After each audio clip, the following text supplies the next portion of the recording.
Сайн байна уу? Та бүхэнд энэ өдрийн мэндийг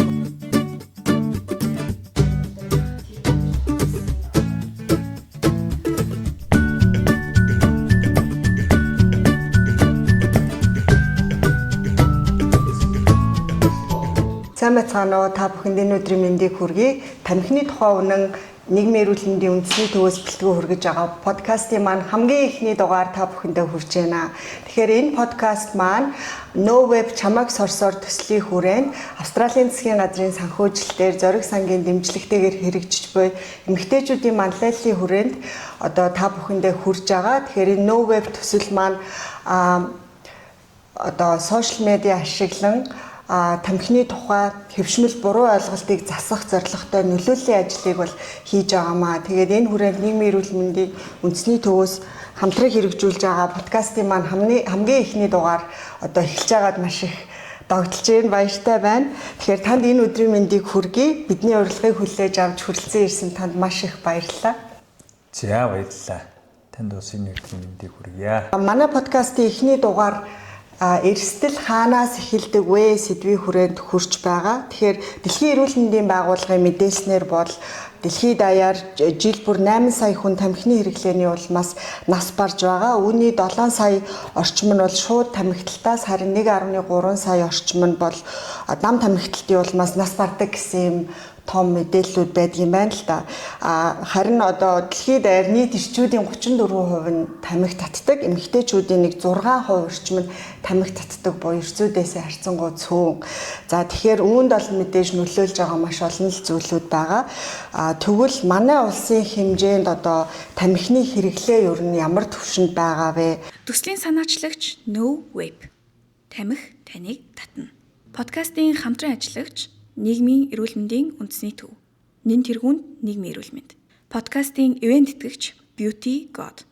Гоо үзэсгэлэнг тодруулна. Тэгэхээр мэдээж энийг нөгөө олон нийт маань сонсож байгаа илүү мэрэгчтнүүд эрүүл мэндийн салбарын гэхээсээ илүү бид нар энийг олон нийтэд дээр нь одоо өсвөр насныханд ялангуяа чиглэсэн одоо ийм мэдээлэл учраас би нарийн одоо тоо юу хэлэхээсээ илүү тэр сонсогч нартаа таарсан тэднийг одоо ойлгоход хялбар байдлаар ийм мэдээлэл өгнө. Тийм учраас магадгүй одоо мэрэгжлийн хүмүүс сонсвол энэ дээр зарим нэг одоо юу гэдэг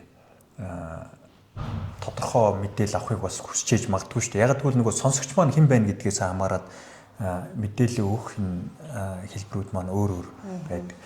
Тэгэхээр сая би хэлжлээ. Ер нь олон нийтэд өсвөр насны залуучуудаа тэрний одоо тэдгэрийн эцэг эхчүүдэд зориулж мэдээлэл өгч байгаа. Тэр би маш ойлгомжтой хэлээ. Ерөөсөө ирчүүдийн 50% Монгол ирчүүдийн 50% тамхи татж. Бараг тал нь. Ерөөсөө ингээл ойлгочиход болж байгаа. За дараа нь сүүлийн үед хийгдсэн судалгаануудаар өсвөр насны хүүхэд залуучуудын 4 хүүхэд тутмын нэг нь ямар нэгэн хэмжээгээр тамхин бүтээгдэхүүн хэрэглэж үтсэн. За тамхи гэхээр одоо энэ дотор бид нар вэп хийж ярьж байна. Нөгөө цахилгаан тамхи хийж ярьдаг. За янжуур тамхи хийж орж бүгдийн л энд хамруулад явж байгаа. Эн чинь бол нөгөө судалгаагаар ингэж гарч байгаа болохоос биш би зүгээр ингээд өөрийн ажиглал таамаглал бусад одоо юмнуудыг ингээд харахад бол магадгүй энэс ч илүү их юм байж байгаа. Яг гэвэл би тамхи татд юм аа, би тэгд юм аа гэд ингээд бас мэдээлэл өгөх юмнууд их бага байдаг л да. Тэгэхээр энэ бол ийм одоо хэмжээнд тамхиталт маань хүрчээд байна.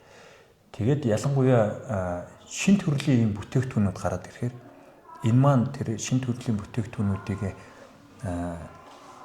хэрэглэгчээ бий болгох, ер нь эн чинь зах зээлийн хууль нь л байна л да. Хэрэглэгчээ бий болгохын тулд илүү тэр ирээдүйн хэрэглэгчээ бэлдэх үүднээс тамхиныхаа тэр одоо сурчлагаа, мэдээлэл одоо тэрийг одоо шинэ хэрэглэгчээ бий болгох чиглэлөө энэ тамхи үйлдвэрлэгч нар тамхи импортлж оруулж ирдэг хүмүүс маань янз янзын мессежээр энэ зүйлүүдийг түгээж ингэж байгаа. Тийм учраас сүүлийн үед зөвхөн одоо бид нар одоо хэдхэн жилийн өмнө янжуур тамхины асуудал ярьдаг байсан бол өшөө шинэ хэлбэрийн тамхинуудын асуудлыг ярьдаг боллоо.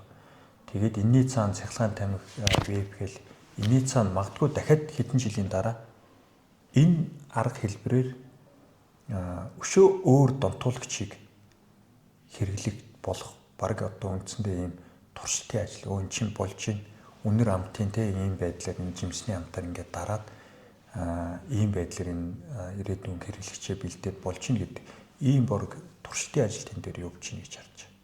Ер нь бол тантай санал нэг байна. Яагаад тэгэхээр магадгүй ялангуяа эмэгтэй хүүхдүүд энэ төр бол ингээ асуун судалгаа авлаа гэхэд веб татдаг гэж, веб эсвэл тамхи хэрэгэлдэг гэж хэлэхээс магадгүй айгаад нуух буюу тэр судалгааны үр дүнгийн цаана маш их одоо алдаа гарах магадaltaй л да тий.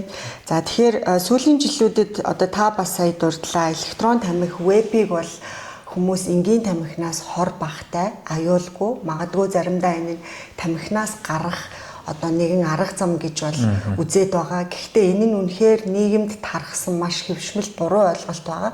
Дэлхийн эрүүл мэндийн байгууллага ч гэсэн одоо веб бол аюулгүй зүйл бишээ гэдгийг одоо тунхаглан зарлаад үүнтэй холбоотойгоор маш олон орнууд тодорхой хэмжээнд арга хэмжээнүүд аваад байна л да. Веб электрон тамхич гэлтгүү ер нь тамхины эсрэг зөндөө олон компанид үйл ажиллагаанууд өрнөж байна. Тэрний нэг нь хамгийн гол одоо нэг хэсэг маань тамхины тухай хууль бол хэлэлцэгдсэн байгаа тий. Тэгэхээр тамхины хяналтын тухай хууль хэлэлцэгдээд бас 3-4 дахь жил рүүгээ ороод явж байна. Ерөөсө батлагдахгүй байна. За энэ дээр тамхины хяналтын тухай хуулийг ярихаас өмнө сая одоо таны хэлсэн нийгэмд байгаа тэр буруу ойлголтууд байна л да. Тэн дээр би бас нэг тайлбар хэлмээр санагдаад байна. Ер нь одоо хэлсээр л ирсэн л дээ. За нэгдүгээр тамхинаас гарах хэрэгсэл гэж. За тэгэнгүүт хүмүүсээс асуу та тамхинаас гарсан гэд. Яасан гэхээр нөгөө янжуур тамхиа татхаа болоод тэгээд цахилгаан тамхи татж байгаагаа би тамхинаас гарсан гэж хэлээд. Гэтэл тэр цахилгаан тамхи веб чинь өөрөө та бүхэн ингээ хайрцаг дээр нь хараад никотин агуулсан бүтээгдэхүүн байгаа байхгүй юу? Тэгэхээр никотин агуулсан бүтээгдэхүүн гэдэг чинь ялгаа байхгүй одоо тамхиа буцаагаад нэг төрлийн тамхиг нөгөө төрлийн тамхиар татчин л гэсэн үг, сольжин л гэсэн үг. Ямар ч ялгаа байхгүй. За тэгээд манайхан чи одоо баг цахилгаан тамхи энэ вебийг хуулгүй юм шиг хараад тамхины хуулийн дээр хяналтын тухай хуулийн дээр юу гэж байдаг? Утаа тамхи гэж л байгаа. Тэгээ энэ веб юу татхаар чи утаа гардаг үстэй юм чинь. Гарч л байгаа. За дараа нь хор бахтай гэж. Хор бахтай хортой гэдгийг мэдээд байгаа юм бол тэгвэл яах гэж хор бахтай юмыг заавал хортой юмыг хүнд хэрэглүүлэх гээд ингээ хор бахтай гэд юу яагаад байгаа.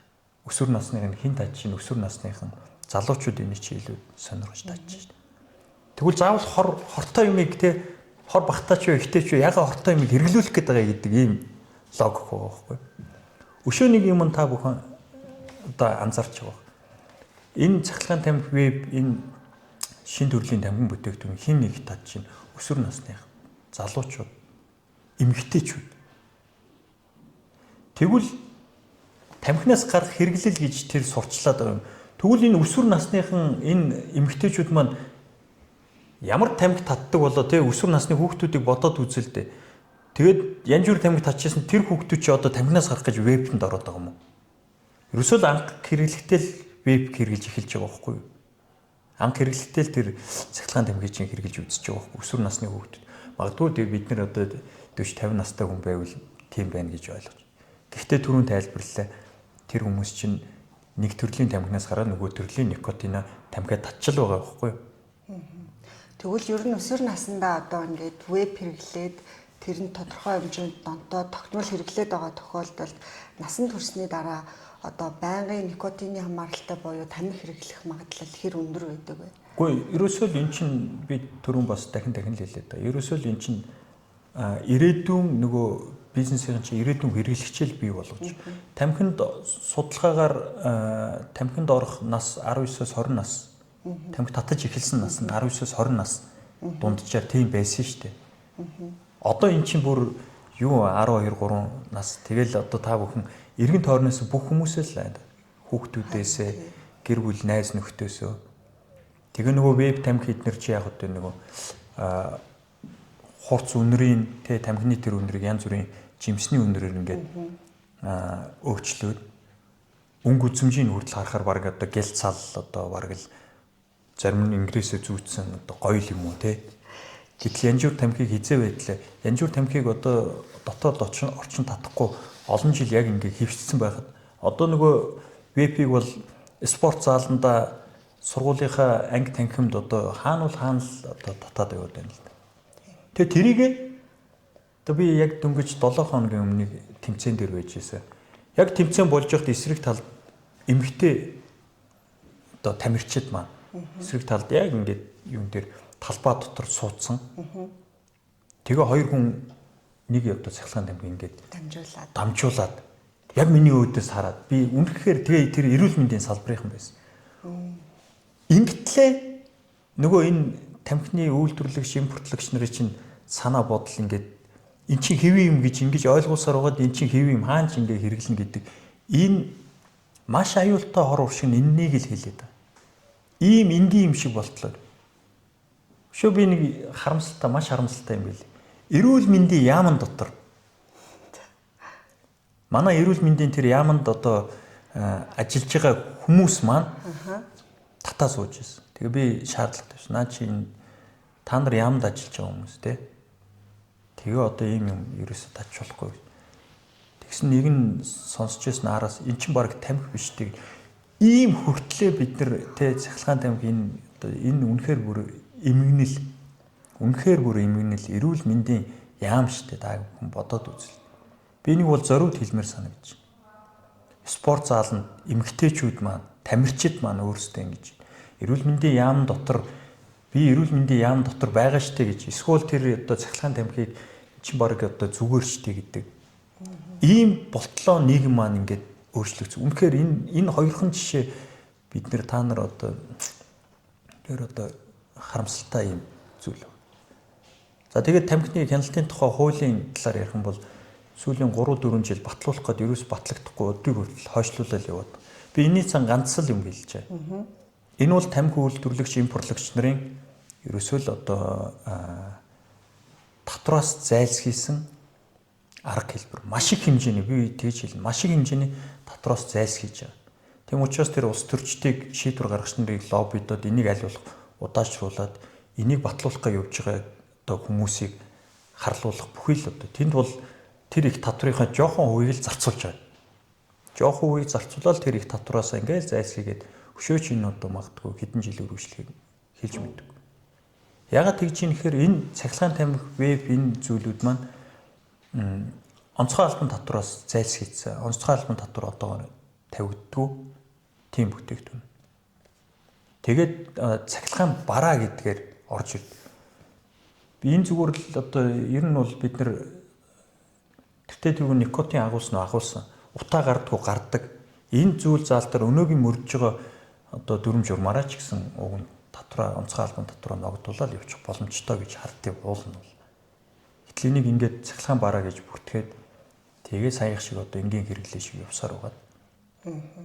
Тэгээд өшөө нэг зүйл нь хэрэглэгчээ ингэж их бэлдэж байгааг өшөө нэг зүйл нь юу нотолдгоо гэхээр сүүлийн 4-5 жилд импортоор орж ирж байгаа цахилгаан тамхи хэдэн 10 100 дахин нэмэгдэж байгаа шин. Цахилгаан тамхины хэмжээ. Тэгээд түрүүний дахиад энэ одоо нөгөө логикоор ингээ хөөцөлтөд хөөгөөд үтсэн бэл. За тэгвэл ингээд цахилгаан тамхиныг хэрэглээ нэмгэж байна. Тэгвэл тамхинаас гаргаад байгаа юм бол цахилгаан тамхи нэмэгдээд янжуур тамхины импорт нь багасах ёстой байгаа үстэй. Үгүй. Дагаад янжуур тамхины хэрэглээч нэмгэж. Тэгэхээр энэ бол ямар ч одоо тийм логикгүй зүгээр л одоо тамхи импортлогч нарын PR маркетингийн л нэг арга хэрэгсэл. Ийм л одоо зүйлүүдийг бас хэлхийг хүсэж байна. Тийм байна. Тэгээ угаасаа тамхи өөрөө commercial determinants of health буюу одоо арилжааны эрүүл мэндэд нөлөөлөх хүчин зүйл учраас аль ч оронд байдаг үнтэй одоо тэмцэхэд хамгийн хүнд хэцүү байдаг одоо зүйлүүдийн нэг баг л та. Гэхдээ яг одоо үнтэй тэмцэх хамгийн гол одоо батлагдсан үр дүнтэй арга нь бол хуулиараа дамжуулаад импортын үнийг нэмэгдүүлэх, энд худалдаалагдах үнийг нэмэгдүүлэх. Одоо Австралид бол жишээлбэл нэг ийм блок тамхи бол одоо маш асар үнэтэй байгаа даахгүй нэг хайрцаг тамхи. Монголд бол одоо нэг тамхи би санагдсан $1 $4 мянга ерөөсөө маш одоо хямдхан байна. Тэгээ та бас сая яриан дундаа дурдлаа л да электрон тамхиг цахилгаан хэрэгсэл гэж үзэж байгаа гэх. Тэгэхээр электрон тамхин дотор агуулгадж байгаа бодисууд нь яг юу байд юм бэ? Мэдээж энэ дотор бол никотин байгаа. Бас дээрэс нь таны яриан дундуур бас сонсож байхад никотингүй гэж сурталж байгаа одоо электрон тамхи боловч үүний 99% нь бол тодорхой хэмжээний никотин агуулдаг. Агуулгадж байгаа никотинуудын хэмжээ янз бүр буюу 400-аас 600 удаа соролттой гэж одоо тунтай байд юм байна л да веб. Тэгэхээр 400-аас 600 соролттой нэг удаагийн веб тамхи бол одоо 400 ширхэг юм сигарет татсантай тэнцвэх хэмжээний никотин агуулгаддаг энэ төр гэсэн юм байсан. Одоо вебн дотор агуулгадж байгаа бодисууд нь яг юу байдаг вэ? Ер нь бол никотин нэгдүгürt бүх одоо вейпэнд бол байгаа. Тэгээ гадна хайрцаган дээр нь тэдэн үеийн никотин агуулсан гэж бичээстэй байж. За тэгээд зүгээр хүмүүс төрөний нөгөө нэг хор багтаа хэрэглээ талаас нь би дахиад нэг логиктой юм одоо хэлхийг хүсэж байна. Тэр нь юу гэхээр янжуур тамхиг магадгүй та өдөрт ингээд татахын тулд гараад тэгээд энэ одоо өдөрт хидж татдээ те 5-10 удаа татж байгаа. Гэхдээ тэрийг татахын тулд гараад нэг цэг дээр очиж тэр янжуураа дуусан дуустал нь татчаа тэгээ орж. Вейпиг яаж юм гэхээр ерөөс соск шиг. Тэр нь дадал болцсон учраас нөгөө хүмүүс чинь ингээд байжгаад баг орчноо мэдрэхгүй хаана байгаагүй л мэдрээд сорчоод автобусны дотор ч тийм гарч. Сорчоод буцаад сорчоод.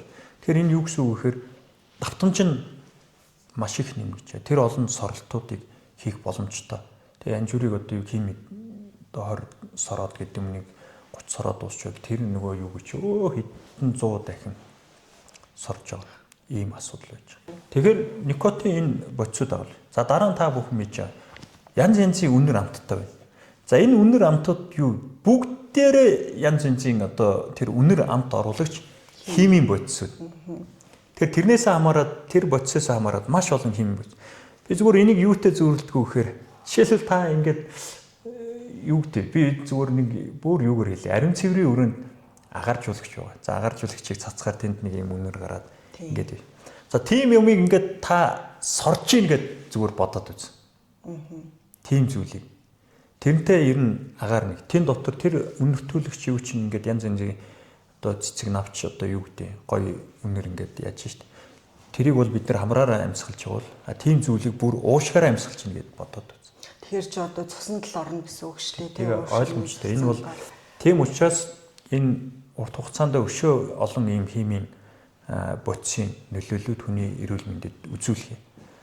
За тэгээд та бүхэн тамхи татаад мэдээж богино хугацааны эрүүл мэндийн янз бүрийн нөлөөллүүд байна.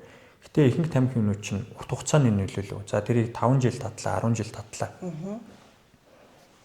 Тэрний дараа ямар асуудал гарах юм бэ гэж. Өнөөдөр яг вейпийг бид нар магадгүй 4 жил, 5 жил орчмол татчихээн. Энэ үзэгдэл ингээд цаашаа үргэлжлэх юм бол бид нар одоо хараараа дахиад 10 жилийн дараа монголчуудын тэр эрүүл мэнд, уушиг, амьсгалын замын өвчлөл, зүрх судасны өвчлөл ямар нөлөөллүүд гарах уу гэдэг бол үнэхээр бүр аимшигтай.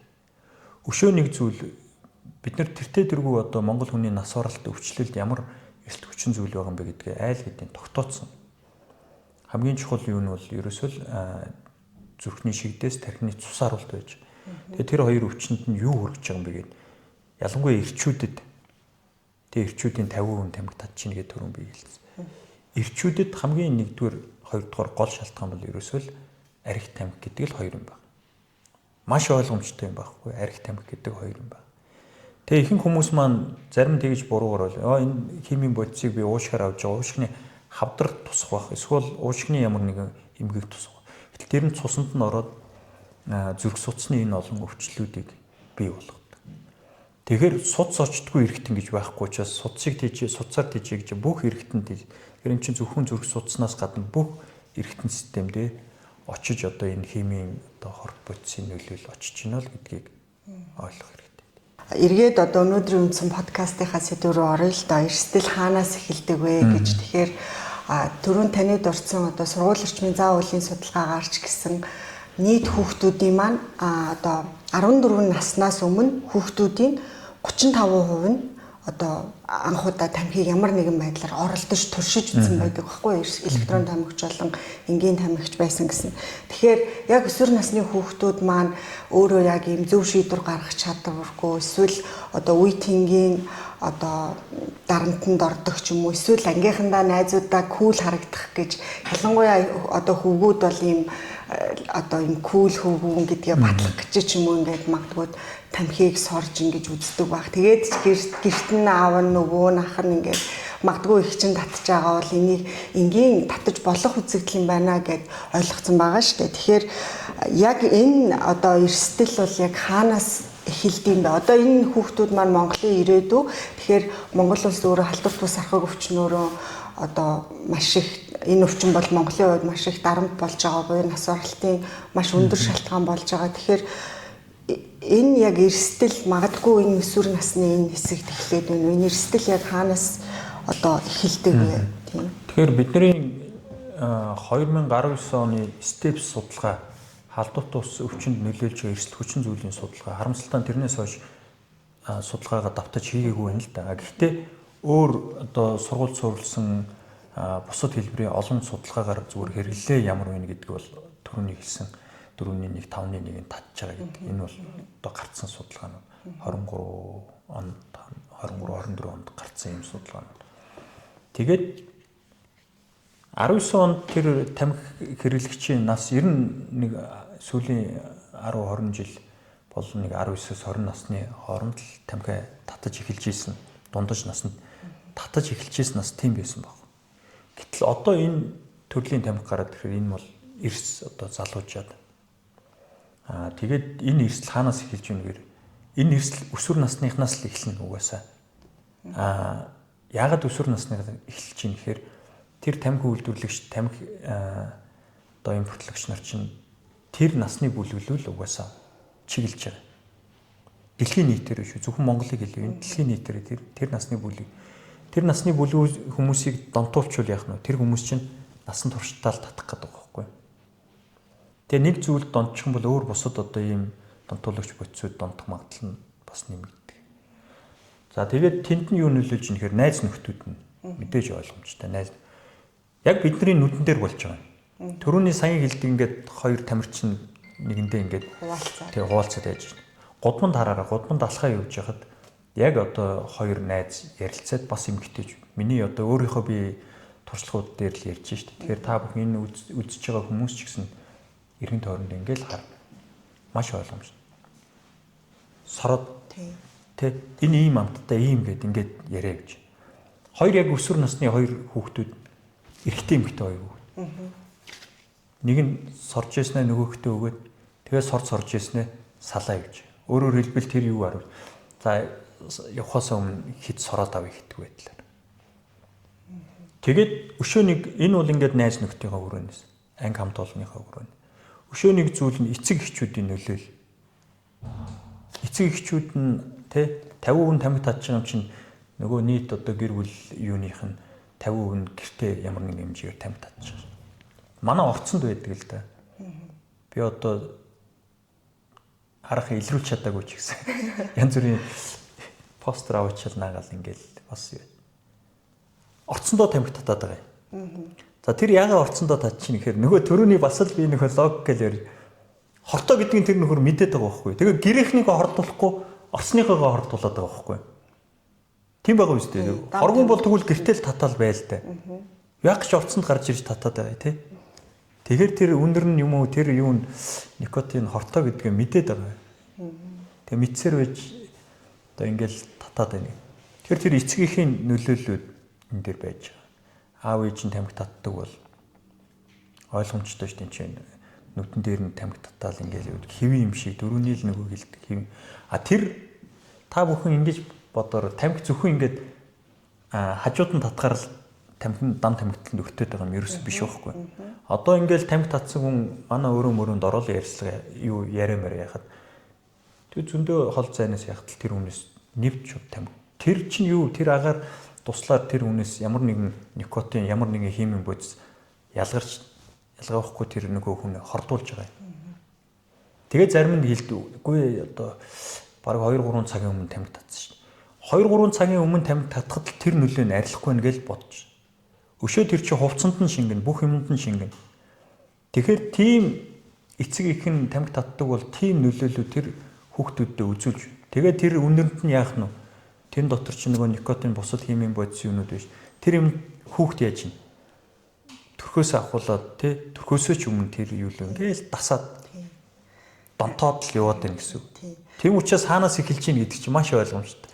Эцэг эх гэр бүлээс эхэлж байгаа. Тийм байна. Тэгээд дараа нь тэр найз нөхдийн нөлөөлөлүүд байж байгаа. Ийм л зүйл. Төслийн санаачлагч No Web. Тамхи таныг татна. Подкастын хамтран ажиллагч нийгмийн эрүүл мэндийн үндэсний төв. Нэн тэргуунд нийгмийн эрүүл мэнд. Подкастын ивент тэтгэгч Beauty God. Гоо үзэсгэлэнг тодруулна. Ер нь их анзаардаггүй байсан байлээ. Гэхдээ ялангуяа ингээд Монгол гэрт одоо Монгол гэр чинь өрхөн татаастай тэгээ заримдаа араамтай энтер гэж болно шүү дээ тий. Тэр тохиолдолд Монгол гэрт 1-2 хүн тамхи татхад тэр гэр дотор бол ингээл бөөн одоо тамхины утаамай болоод тэнд өндөр настай хүнж байна, хүүхдч байна ингээл бүгд тэр дам тамхиталтанд өртөөд л ингээ байж байгаа байхгүй. Тэгэхээр тэрийг болохоро тухайн орчинд байгаа хүн болгон байх л ёстой зүйл гээд энгийн мэтэр хүлээгээд авцсан.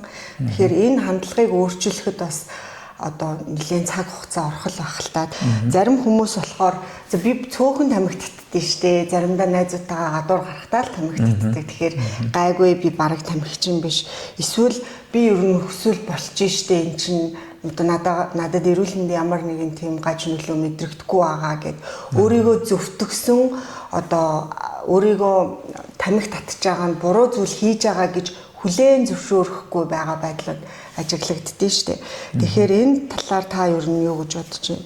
Ер нь зүгээр яг бид нар нөгөө нүүдэлчин ард түмэн гэдэг нэг ийм юу нэр яг хэврээл байгаа. Тэгэхээр суурин иргэн шил энэ хотчлтонд одоо хотчлт руу шилжихэд бас бид нар дахиад цаг хугацаа байгаа. Тэгээ одоо гадна дотн зөндөөл хэдүүлээ яваал үзэл хөгжилтэй орнчууд харж байна. Хууль орн юунд харж байна. Тэгээ тэнд бол тамхины хэрэглээ үнэхээр эрс багассан байна.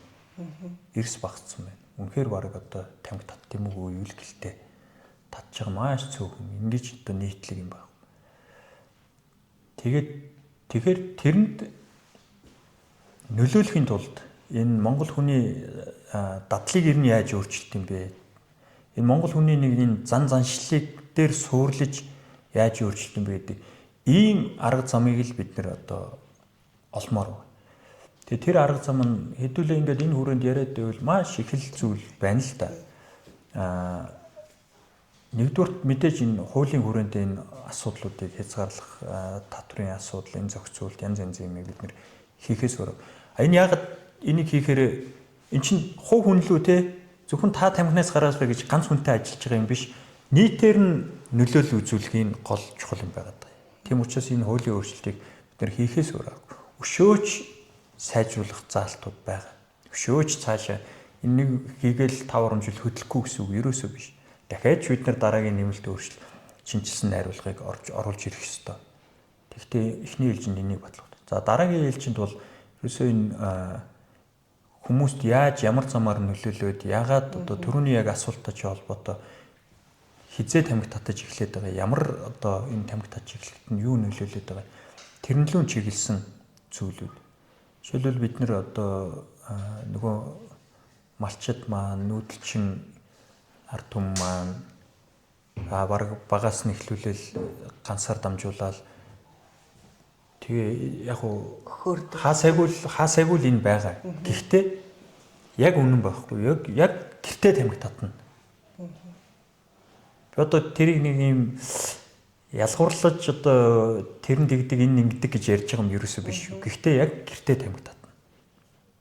Яг тэгвэл бас л нөгөө амьдралын бодит юун дээр шинэ юу ч болоогүй юм шиг тамхи татна.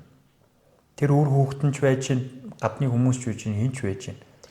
Гэрээ эзэн юу бол тэгээд тэнд дадалтаа бол гэртээ л тамхи татна. Тэгэхээр энэ зүйлүүдийг бид нэр өөрчлөхийн тулд мэдээж одоо эцэг их тэр одоо настай хүмүүст лөө хандхаас гадна нөгөө тамхинд яг орох гээд байгаа, орж эхлэх гээд байгаа, нөлөөлөлд өртөөд байгаа тэр залуучуудаа өсвөр үеэ хамгаалах нь чухал. Тийм учраас энэ тамхины хяналтын тухай хуулийн бас нэг гол юм тэрлүү чиглэсэн. Тэрнээс одоо бас тодорхой хэмжээний онцгой албан татвар урамжлагдсан сан үүсэх юм бол тэрийг тамхинд биш спортод донтуулах гэдэг юм уу те. Өөр одоо эрэг дадлыг бий болгох, тэр чиглэлүү тэр орчныг бий болгох. Одоо сэлбийн эргээр гүү ихэд л яг гүйлтийн зам нь байна уу юу? Тэр гоё орчин байна уу юу те? Тэр дасгал сургуулаа хийх боломж нь байна уу юу? Өвөл эрсдэл суур амьсгалтай өвлийн энэ урт хугацаанд дотоод орчиндөө дасгал хийх орчин нөхцөл нь байна уу юу? Тэр хүүхдүүдийн хичээлмэр биш те тэгвэл. Зарим нэг их хурлын гишүүд маань яг иймэрхүү асуудлууд тавьж байсан те. Тэгвэл та нар энэ орчныг бүрдүүлэх чиглэлээр анхаарч маш зөв тийм. Бид нэр өөр анхаарлын өөр юм руу татах ийм зүйл. Ялангуяа би энэ спортын олон холбоод спортын маань энийг бас өөртөө манлайлж чадах юм бол маш их зүйлийг өөрчилж чадна гэж бод. Гэтэл яг спортын маань өөртөө тамхи татаад нөгөө тамхичид маань өөртөө тамхи татаад тэгээ нөгөө даган дүүрээдэг залуучуудаа ч гэдэг юм уу те. Урлагийнхан байж юм. Эдгээр чинь нөгөө тэртээ тэргүй одоо энэ инфлюенсер гэж ярьдаг. Энэ нөлөөлөл нь тэр хүмүүс кино урлагаар дамжуулж ин чинь тэ нөгөө тэр таны хэлээд байгаа кул харагдана гэдэг. Нөгөө л нэг зөв нөхөр харуулахын тулд заавал тамхи татдаг.